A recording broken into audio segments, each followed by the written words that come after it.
Maraming salamat po, kaya pala blooming na blooming si Madam. Wala pa ba tayong palakpakan?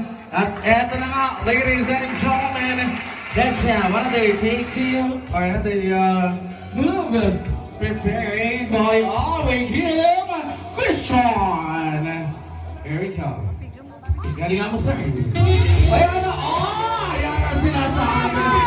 Ayan na, mga kaibigan. Ayan na, mga kaibigan.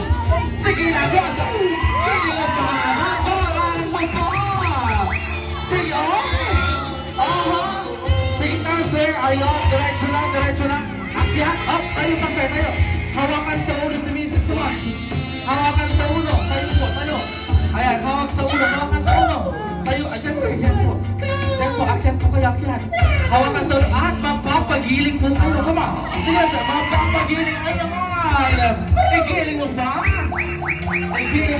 At ikaw ay biglang mapapaluhod. Ayan, sa taas. Ayan. Ang sorry. Ayan, Sir Christian, paalala mo na, bakit? Ha? Dinuguan po. Dinuguan! Naku, dinuguan pa daw mga kaibigan. Sir, eto naman, our last question. Ano ang amoy sa loob? Amoy? Alimuong. Parang flower. Parang flower! Sana all may amoy bulaklak si Madam sa loob. Nakakaingit. Wala po tayo palakpakan. Maraming salamat.